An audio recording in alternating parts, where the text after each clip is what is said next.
आता पण लावला होता, कट केला. होय होय. अहो महिन्याचे 900 रुपये होते ना. अहो तुम्हाला कुठे जर स्वस्त मिळत असेल ना तर तिथं घ्या तुम्ही. नाही मला सांगा, 30 रुपयाने 900 रुपये होतात ना.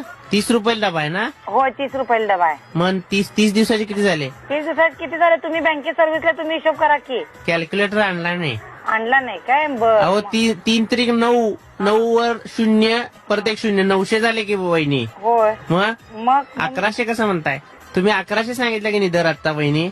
अहो तुम्हाला मी महिन्याचा 2 टायमाचा रेट सांगितला. आम्हाला 2 टाइम कुठं हवाय खरं? मी एक नको टाइमच. काय? मग एक तर तुम्ही 30 रुपयाने न्या डबा. अहो पण मला एक वेळचं म्हणजे एकदाच जेवायला नाही पाहिजे, महिन्यातलं रोज जेवायला लागणार नाही का? अहो महिन्यात एकदाच जेवा म्हणत नाही मी 30 दिवस जेवा. अहो मी किती वेळा जेवायची मीटर होतो ना. तुम्ही फक्त दर सांगा तुमचा. गुळवणी बोलतोय वहिनी मला. गुळोनी बोलवा नाही तारीख वेळ सांगताय गुळोनी बोलताय म्हणून सांगा ना. अहो मग जेवायचा तुम्हाला दर नीट सांगायला काय प्रॉब्लेम आहे अहो मला सांगा. तुम्हाला किती वेळ मी सांगितलं 30 रुपये टिफिन आहे म्हणून. अहो मग आहेच की, आम्ही काय नाही म्हणले का 30 रुपये आहे ते? मग? का तुम्हाला सांगितलं मी 30 रुपयाने देऊ नका म्हणून? अहो तुम्हीच म्हणाला स्वस्त आहे म्हणून कुठं देऊ आता? सगळ्यांना बँकेत चेअरमन, व्हाईस चेअरमन, सगळे संचालक मंडळ माझ्याकडे डबा नेत. का बरं? का बरं? त्यांना विचारावं का नेत.